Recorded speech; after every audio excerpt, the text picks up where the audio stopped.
아침에 읽는 어젯밤 미증시 이야기 종목 브리핑으로 시작해봅니다. 뉴욕 증시 시장에는 관망세가 좀 짙어졌습니다. 혼조세로 장 마감했는데요. 지수부터 보시죠. 나스닥은 0.23% 하락하면서 19,044포인트에 마감했습니다. S&P 500 지수는 소폭 상승해 주었는데요. 0.11% 상승하면서 5,843포인트에 마감을 했습니다. 다우존스 지수도 0.52% 상승해 주면서 42,518포인트에 마감했습니다.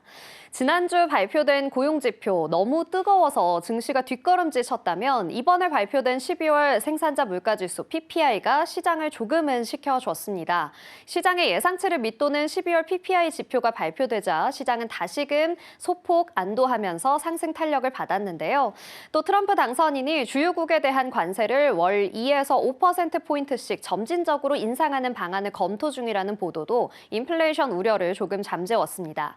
15일에는 12월 CPI 수치 발표를 앞두고 있는데요. 전문가들은 이 지표에 따라 다시 국채금리가 상승할 수 있다고 보고 있습니다.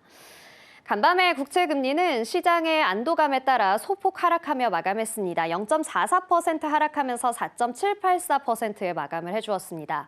필라델피아 반도체 지수는 어제의 하락을 딛고 오늘은 소폭 상승해 주었는데요. 0.52% 상승하면서 5,046포인트 만들어냈습니다. 유가는 급등하던 모습에서 한 걸음 물러섰습니다. 0.91% 하락하면서 배럴당 76.60달러에 거래됐습니다. M7 종목들은 일제히 하락하는 모습 보였는데요. 먼저 애플입니다. 0.48% 하락하면서 233.28달러에 거래 마쳤습니다. 이 애플과 아마존이 영국에서 제기한 새로운 애플 제품의 아마존 리셀러 제거를 위한 공모 혐의의 집단 소송에서 성공적으로 대응했다는 소식이 전해졌는데요. 해당 소송의 가치가 6억 달러에 달한다며 소송의 이유가 없다고 주장해서 항소재판소에서 재판 진행 중단 결정을 받아냈습니다. 이어서 엔비디아는 1.1% 하락하면서 131.76달러에 거래 마쳤습니다. 바이든 정부의 칩 규제를 강력히 비판하고 나선 엔비디아. 이번 주에는 젠슨 황 CEO가 중국과 대만을 찾을 예정입니다. 엔비디아의 AI 반도체를 둘러싸고 미중 갈등이 격화되고 있어서 황 CEO의 행보가 주목받고 있습니다. 이어서 마이크로소프트 0.36% 하락하면서 415달러 선에 거래 마쳤는데요. 이 MS는 교육 출판사 피어슨과 AI 시대에 대한 학습 스킬링 문제 해결을 위해서 단연간의 전략적인 협업을 발표하기도 했습니다. 아마존은 오늘 0.32% 하락하면서 217.76달러에 거래 마쳤습니다. 이어서 메타 플랫폼스 2.31% 하락하면서 594달러 선에 거래를 마쳤는데요. 메타는 실적이 가장 낮은 직원들 약 5% 정도를 감축하고 올해 새로운 직원을 채용할 계획이라고 밝혔습니다. 이어서 테슬라 오늘 장중에는 좀 상승하는 흐름 보였지만 장 마감과 함께 하락하면서 마감을 했습니다. 1.72% 하락하면서 결국 400달러 선을 내주고 말았습니다. 한편 중국이 틱톡을 테슬라의 CEO 일론 머스크에게 매각하는 방향을 검토 중이라고 전해졌습니다. 해당 소식도 참고해 보시기 바랍니다. 이어서 알파벳 0.71% 하락하면서 189.66달러에 거래를 마쳤습니다. 영국에서는 구글의 검색 서비스에 대한 조사를 시작했는데요. 이 구글의 검색 서비스가 영국 내 경쟁에 미치는 잠재적 영향에 대한 것으로 영국은 대기업과 중소기업 모두가 성공할 수 있는 공평한 경쟁의 장을 보장하는 것을 목표로 한다라고 밝혔습니다. 이어서 투데이 핫스탁입니다. 첫 번째 종목은 세일즈포스입니다. 1.4% 상승하며 마감했습니다. 세일즈포스닷컴이 차기 AI 수혜주이면서 가격 매력도 갖고 있다는 분석에 2% 가까운 상승세로 출발을 했는데요. 뱅크 오브 아메리카는 세일즈포스를 올해 소프트웨어 부문 탑픽으로 꼽았습니다. 이 향후 수년 동안 세일즈포스는 AI의 다음 개척자로 자리매김할 것이라며 에이전트 포스 제품이 긍정적인 영향을 미칠 것이라고 기대했습니다. 에이전트 포스는 지난해 9월 세일즈포스가 공개한 AI 에이전트 플랫폼으로 지난해 12월에는 에이전트 포스 2.0이 공개되기도 했습니다. 2024년 세일즈포스의 주가는 38% 올랐지만 소프트웨어 업종 내에서는 상대적으로 할인된 가격이라며 다시 주가가 오를 가능성이 높다고도 분석했습니다. 이어서 보잉입니다. 2.08% 하락하면서 167달러 선에 마감을 했습니다. 네, 글로벌 항공기 제조업체 보잉은요, 현지 시간 14일 지난해 총 348대의 항공기를 인도했다고 밝혔습니다. 이는 전년 대비해서 약 3분의 1 감소한 수치인데요. 지난해 초 발생한 항공기 도어 패널 사고와 가을에 발생한 기계공 파업으로 인해서 생산과 인도가 중단된 데 따른 겁니다. CNBC의 보도에 따르면 보잉은 지난해 11월 8주간 이어진 기계공들의 파업을 종료하고 737 맥스 생산을 재개하면서 12월에 30대의 항공기를 인도했는데요. 지난해 보잉의 전체 인도량은 경쟁사인 에어버스의 766대와 비교해서 크게 뒤처졌습니다. 두 기업 모두 공급망 문제로 생산과 인도 속도가 지연되고 있는 상황인데요. 보잉은 28일 미국 증시 개장 전 4분기 및 연간 실적을 발표할 예정입니다. 마지막으로 일라이릴리입니다. 6.59% 하락하면서 744달러 선에 거래 마쳤습니다.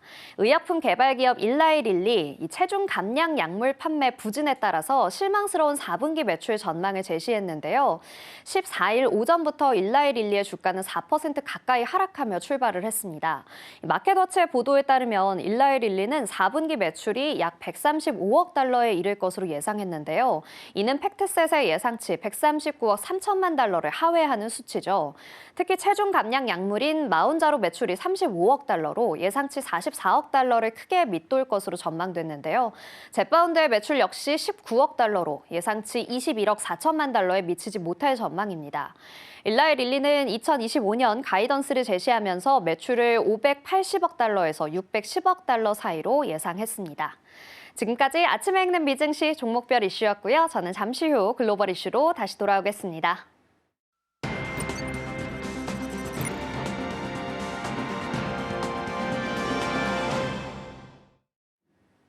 오늘 아침 빼놓을 수 없는 글로벌 이슈 쉽게 읽어드립니다. 아침에 읽는 어젯밤 미증시 이야기 어떤 이슈들이 있었는지 함께 살펴보겠습니다.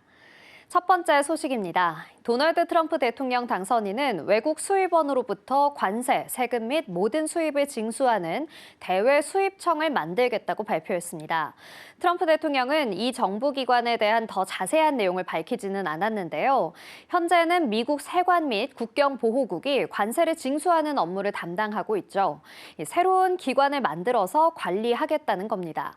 트럼프 대통령은 트루스 소셜 게시물에 너무 오랫동안 국세청을 통해 우리의 위대한 국민에게 세금을 부과하는 데 의존해 왔습니다. 라고 적었습니다. 또 부드럽고 비참할 정도로 약한 무역협정을 통해 미국 경제는 세계의 성장과 번영을 가져다 주었지만 우리 스스로에게는 세금을 부과했다라고도 적었습니다. 이어서 이제 바꿀 때가 됐다며 외부 기관을 만들겠다는 뜻을 밝혔는데요.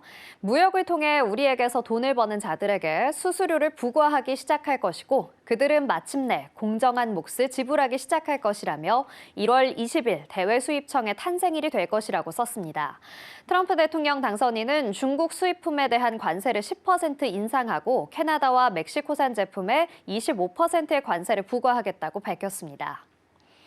다음 소식입니다. 도널드 트럼프 미국 대통령 당선인이 현지 시간 23일 세계경제포럼 다보스 포럼에서 온라인 연설을 할 예정입니다.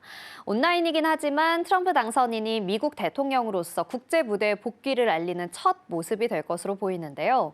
트럼프 당선인의 취임식 사흘 뒤에 진행되죠. 다보스 포럼 WEF 총재는 미국 새 정부의 정책적 우선 사항을 많이 알 수 있는 특별한 순간이 될 것이라고 밝혔습니다. 다보스 포럼은 전 세계 정재계, 학계의 유명 인사가 한자리에 모여 지구촌 현안을 논의하는 회의로 스위스 겨울 휴양지인 다보스에서 매년 1월 개최됩니다.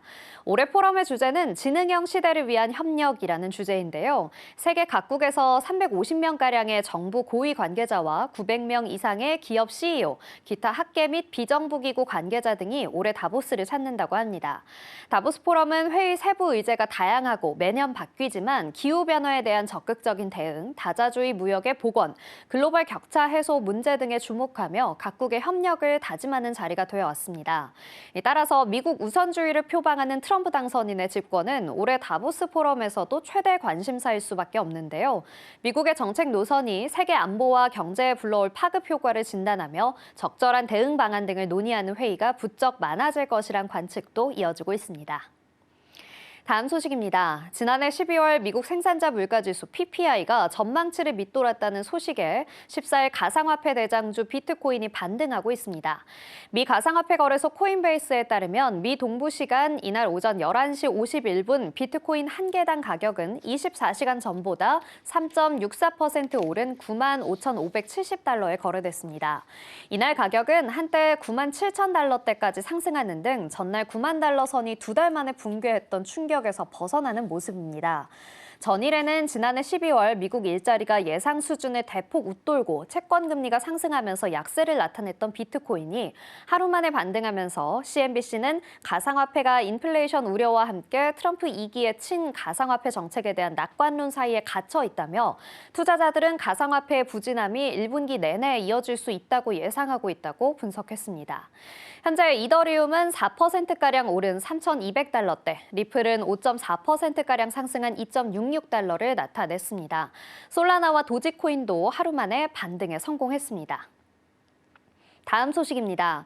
미국이 현지 시간 14일 자국 시장에서 중국과 러시아의 기술이나 부품이 사용된 커넥티드 자동차가 판매되는 것을 막는 규제를 확정했습니다.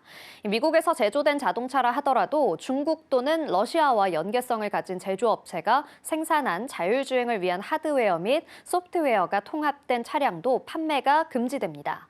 이번 규제는 소프트웨어의 경우 2027년 모델부터 하드웨어의 경우엔 2030년 모델부터 적용됩니다. 또한 현재는 4,536kg 이하의 승용차에만 적용되지만 가까운 시일 내에 상업용 차량 기술을 대상으로 한 별도의 규정도 발표될 예정입니다. 이번 규정은 지난해 9월 발표된 규정안을 검토한 후 나왔는데요. 미 상무부 장관은 오늘날의 자동차는 단순히 바퀴 달린 철덩어리가 아니라 컴퓨터라며 중국과 러시아산 기술이 미국 도로에서 사용되지 않도록 하기 위한 것이라고 덧붙였습니다. 이번 규제로 인해 미 캘리포니아의 버스 및 기타 차량을 생산하는 시설을 보유하고 있는 중국 전기자동차 제조업체 비아디는 타격이 불가피할 것으로 예상됩니다. 마지막 소식입니다. 소셜미디어 틱톡에 대한 미국 금지 조치를 며칠 앞두고 중국 소셜미디어 앱인 레드노트에 미국인 사용자들이 몰려들고 있습니다. 상대적으로 덜 알려진 레드노트는 중국판 인스타라고 불리며 중국어로는 샤오흥수라는 이름을 가지고 있습니다. 미국 현지 시간으로 13일 저녁 애플 앱스토어 다운로드 순위 1위를 차지했는데요. 이런 성과는 레드노트가 이전에 달성한 적이 없는 업적입니다. 틱톡의 금지가 시행될 것이라는 전망에 따라 이런 현상이 일어날 것으로 분석되고 있습니다.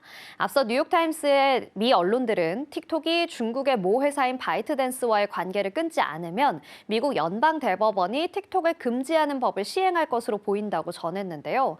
중국 당국은 틱톡이 모 회사 바이트댄스 소유로 남아있기를 강력히 원하고 있죠. 이 보도 이후 자신을 틱톡 난민으로 일컫는 미국 내 많은 틱톡 사용자는 앞다퉈 레드노트의 영상을 올리며 틱톡의 유지를 촉구했습니다. 다만 해당 서비스는 대부분 중국어로 되어 있고 영어 자동 번역 기능도 지원하지 않아서 이 틱톡을 대체하기는 쉽지 않을 것으로 전망됩니다. 지금까지 아침에 읽는 어젯밤 미증시 글로벌 이슈였습니다. 지금 바로 구독을 눌러보세요. 실시간 경제 뉴스, 투자 전문가들의 다양한 시황과 정확한 분석, 또 알찬 투자 정보까지 신뢰할 수 있는 저희 서울경제TV와 함께하세요.